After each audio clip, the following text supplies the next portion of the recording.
Hello guys, this is SK and welcome back to my channel Sai Kiran moto blogs. And ఈరోజు అయితే మనం ఒక bike review అయితే చేస్తున్నాం అనమాట. అండ్ అది వచ్చేసి టీవీఎస్ రైడర్. అండ్ ఇది వచ్చేసి మా అన్న అయితే తీసుకున్నాడు అనమాట బండి. ఒకసారి దాన్ని చూపిస్తాను, దాని గురించి ఫుల్ ఎక్స్ప్లెయిన్ చేస్తాను బండి గురించి. ఒకసారి చూద్దాం బండి వచ్చేసి. అండ్ ఇది వచ్చేసి విక్కర్ బ్లాక్ కలర్ అనమాట. అండ్ ఇది వచ్చేసి ఫ్రంట్ డిస్క్ వస్తుంది, బ్యాక్ డ్రమ్ వస్తుంది, సింగిల్ సీట్ అనమాట. 125cc టీవీఎస్ రైడర్ అనమాట. అండ్ లుక్స్ పరంగా అయితే చాలా బాగుంటుంది కానీ 125cc అయితే అక్కడ మెన్షన్ చేయాల. అండ్ ఫ్రంట్ సెక్షన్ చూసుకుంటే మొత్తం డిఆర్ఎల్స్ అయితే ఉన్నాయన్నమాట. బ్యూటిఫుల్గా ఉంటుంది డిజైన్ కూడా. అండ్ మొత్తం ఎల్ఈడీస్ అయితే ఉంటుంది. అండ్ ఇండికేటర్స్ మాత్రం బల్బ్స్ అయితే ఇచ్చాడు. అదొకటే కొంచెం డిసప్పాయింటింగ్ అనిపిస్తుంది ఈ బైక్లో మాత్రం. అండ్ ఫ్యూయల్ ట్యాంక్ కెపాసిటీ చూసుకుంటే 10 లీటర్స్ అయితే ఉంటుంది అనమాట. అండ్ మనం ఇక్కడ ఛార్జింగ్ పెట్టుకోవడానికి ఛార్జింగ్ పిన్ కూడా ఉంటుంది. అండ్ యూఎస్బీ కూడా ఉందన్నమాట. అండ్ 25 watts సపోర్ట్ చేస్తుందంట. అండ్ స్పీడోమీటర్ కన్సోల్ చూసుకుంటే డిజిటల్ విత్ కలర్డ్ ఎల్ఈడి అయితే ప్రొవైడ్ చేస్తున్నారు. దీంట్లో గేర్ ఇండికేషన్ ఉంది, odometer, trip 1 trip 2, trip A and trip B. And ఏ స్పీడ్లో ఎంత స్పీడ్ ఉంది, గేర్స్ అప్ అండ్ డౌన్ చేసుకోవడానికి ఇండికేషన్ అయితే ఇస్తుంది అనమాట. ఆర్పిఎం లెవెల్స్ ఉంటాయి, కలర్ ఎల్ఈడి, టైమింగ్, ఇంకా చాలా ఫీచర్స్ అయితే ఉన్నాయి. Ride mode and eco mode కూడా ఉంటుందన్నమాట. ఇక్కడ పవర్ అండ్ ఎకో. అండ్ వచ్చేసి ఇక్కడ సెల్ఫ్ స్టార్ట్ అనమాట. అండ్ లెఫ్ట్ సైడ్ సెక్షన్ చూసుకుంటే pass switch and high beam, low beam and indicators అయితే హార్న్ అయితే ప్రొవైడ్ చేస్తుంది. ఈ 125cc టార్క్ వచ్చేసి 11.2 newton meter at the rate of 6000 RPM దగ్గర అయితే ఉంటుందన్నమాట. అండ్ ఐగో వేరియంట్లో అయితే కన్నా 11.75 న్యూటన్ మీటర్స్ టార్క్ అయితే ఉంటుంది. అండ్ 6000 RPMలో అయితే ఉంటుందన్నమాట. దీనికి కొంచెం వేరియేషన్స్ అయితే ఉన్నాయి. డబుల్ స్టాండ్ కూడా అయితే ఉంటుందన్నమాట. ఇది వచ్చేసి E20తో అయితే వస్తుంది అనమాట. మెయిన్ ఇది ఇచ్చారు చూడండి, టీవీఎస్ ఇంటెలిజెంట్ గో అనేసి. అండ్ ఇది వచ్చేసి ఫ్యూయల్ సిస్టమ్తో అయితే వస్తుంది, ఇంటి కార్పొరేటర్ అయితే కాదు ఇప్పుడు వచ్చేటువంటి. అండ్ దీని ఆయిల్ కెపాసిటీ కూడా చూసుకుంటే 1 లీటర్ మాత్రమే అనమాట. ఈ బండ్లకి మెయిన్ మనోడు అయితే సింథటిక్ ఆయిల్ అయితే యూజ్ చేస్తున్నాడు. ప్లాస్టిక్ ఇది కొంచెం బాగుంది. ఇది ప్యూర్ ప్లాస్టిక్ అయితే ఇచ్చాడు అనమాట మెయిన్. సింగిల్ సీట్ పుషనింగ్ అయితే చాలా బాగుంది అనమాట, చాలా బాగుంది. అండ్ వెనకాల బ్యాగ్ కూడా పట్టుకోవడానికి వెనకాల అయితే చాలా బాగా ఇచ్చాడు. అండ్ ఫ్రంట్ టైర్ సెక్షన్ చూసుకుంటే 80/100 17" టైర్ అయితే ట్యూబ్లెస్ అయితే ప్రొవైడ్ చేస్తున్నారు అనమాట. అండ్ గ్రిప్ అయితే బాగుంటుంది. అండ్ డిస్క్ కూడా అయితే చాలా కంఫర్ట్ ఉంది. అండ్ ఇంకొక మోడల్లో అయితే కన్నా దీంట్లో బేస్ మోడల్ అయితే డిస్క్ అయితే రాదు, డ్రమ్ బ్రేక్ వస్తుంది. అండ్ బ్యాక్ టైర్ సెక్షన్ చూసుకుంటే 100/90 17" ట్యూబ్లెస్ టైర్ అయితే ప్రొవైడ్ చేస్తున్నారు. అండ్ బ్యాక్ సైడ్ వచ్చేసి మోనో షార్క్ అబ్జర్వ్ అయితే ఇస్తున్నారు అనమాట, బ్యాక్ వెనకాల సస్పెన్షన్ బాగా ఉండటానికి. అండ్ ఫ్రంట్ వచ్చేసి టెలిస్కోపిక్ సస్పెన్షన్ అయితే ఉంటుంది. అండ్ బ్యాక్ సైడ్ కూర్చున్న వాళ్ళకి సీటింగ్ కంఫర్ట్ అయితే చాలా బాగుంటుంది అనమాట. మెయిన్ ఇప్పుడైతే మనం ఎగ్జాస్ట్ అయితే సౌండ్ చూద్దాం ఒకసారి ఎలా వస్తుంది ఏమనేసి.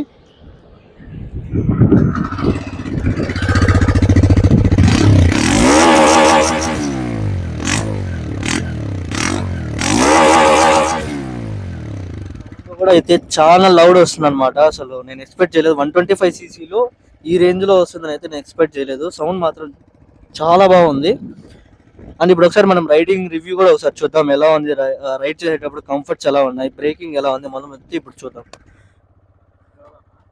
ఈ గేర్ కూడా కొంచెం హార్డ్ ఉంది. మామూలుగా టీవీఎస్ RTR 160కి వాటికి వీటికి కొంచెం డిఫరెన్స్ ఉంది.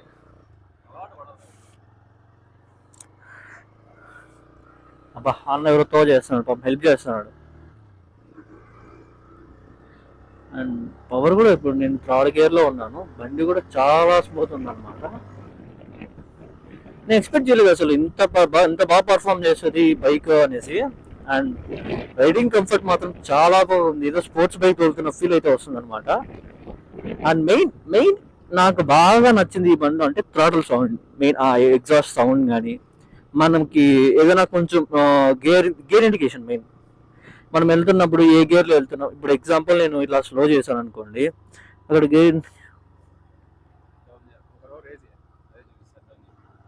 చూపిస్తుంది చూడండి, గేర్ ఇండికేషన్, గేర్ డౌన్ చేసుకోండి అని ఆటోమేటిక్ చూపిస్తుంది అనమాట.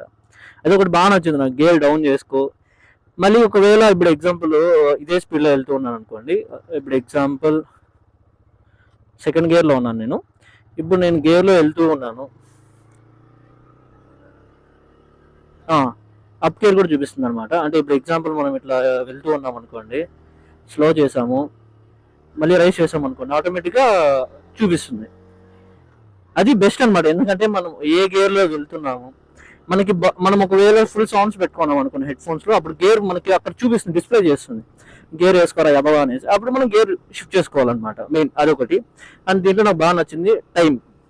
మనము లాంగ్ ఎక్కడైనా వెళ్ళేటప్పుడు మనకి టైం తెలియదు అనమాట. మెయిన్ మనం ట్రావెల్ చేసేటప్పుడు మనం టైం చూసుకోం.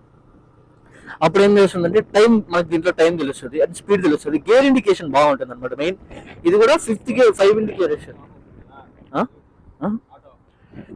ఇది వచ్చేసి 5 గేర్స్ స్పీడ్ అనమాట, మాన్యువల్. ఇది 5 గేర్స్ ఉంటుంది దీనికి. అండ్ ఇంకొకటి దీంట్లో నాకు నచ్చిన విషయం ఏమంటే, బండి రన్నింగ్ లో వెళ్తున్నప్పుడు క్లచ్ పట్టుకొని డౌన్ షిఫ్ట్ చేసాం, గేర్ ఆటోమేటిక్ ఆఫ్ అయిపోతుంది. అంటే క్లచ్ అడ్జస్ట్మెంట్ ప్రాబ్లం అవుతుందా లేకంటే ఏం తెలియదు, కానీ అనిపిస్తుంది. అది మామూలుగా అలానే ఉంటుందా లేకంటే ఏం తెలియదు, వాడికైతే బాగా తెలిసి ఉంటుంది. అండ్ నేను ఫస్ట్ టైం కాబట్టి నాకు కొంచెం డౌట్గానే ఉంది. ఇట్లా డౌన్ చేసి ఇట్లా క్లచ్ పట్టుకునేటప్పుడు ఒకసారి ఆఫ్ అయిపోతుంది బండి. ఇప్పుడు వచ్చేసి మనకి ఎక్కువలో ఉందన్నమాట. అది వచ్చేసి పవరే కదా, పవరే ఎక్కువలో వచ్చేసి మెయిన్ మనము ట్రాఫిక్ లో ఉన్నప్పుడు కానీ ఆ టైంలో తోలుతాం. అండ్ పవర్ వచ్చేసి మనం ఎక్కడో లాంగ్ వెళ్ళేటప్పుడు కానీ అప్పుడైతే తోలుతాం అనమాట. జస్ట్ న్యూట్రల్ చేసిన సెకండ్కి ఆటోమేటిక్గా బండి ఆఫ్ అయిపోయింది. ఇది కొంచెం బెస్ట్ అనమాట. ఎక్కడైనా మనం ఆపినప్పుడు ఆటోమేటిక్గా ఇది అవుతుంది. మళ్ళీ ఇంకొకటి ఏమంటే, క్లచ్ పట్టుకోవాలి లేదా ఎక్స్ట్రా రూల్కి అడ్జస్ట్ రైజ్ చేస్తే ఆటోమేటిక్ స్టార్ట్ అయిపోద్ది. అది కొంచెం బెస్ట్ అనమాట.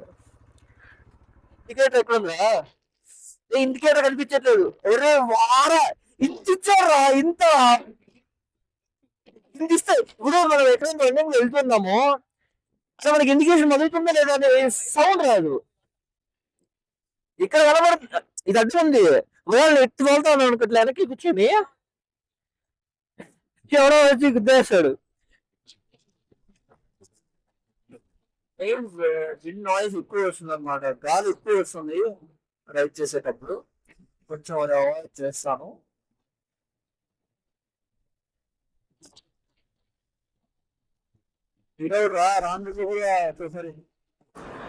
అండ్ బండి అయితే తోలడానికి అయితే చాలా బాగుంది అనమాట. కంఫర్ట్స్ అయితే అండ్ పికప్ కానీ, పవర్ కానీ, రైడింగ్ కంఫర్ట్ కానీ, వెనకాల కూర్చొని పిలియన్ రైడర్కి కానీ అసలు చాలా బాగుందన్నమాట బండి మాత్రం. అండ్ 125 సెగ్మెంట్లో మంచి బైక్ తీసుకోవాలి, మంచి మైలేజ్ వచ్చే బైక్ తీసుకోవాలనుకుంటే ఖచ్చితంగా రైడర్ బైక్ అయితే తీసుకోవచ్చు. ఎందుకంటే అంత బాగుందన్నమాట బైక్ మాత్రం. కంఫర్ట్ అయితే నెక్స్ట్ లెవెల్ అనమాట. అండ్ మా అన్న కూడా మైలేజ్ కోసమే మెయిన్ ఈ బైక్ తీసుకున్నాడు. మెయిన్ అయితే సూపర్ అయితే ఉందన్నమాట బైక్ అయితే. ఐ హోప్ మీకు ఈ వీడియో నచ్చింది అనుకుంటున్నా. Please subscribe, like and share అయితే చేయండి తప్పకుండా. Thank you.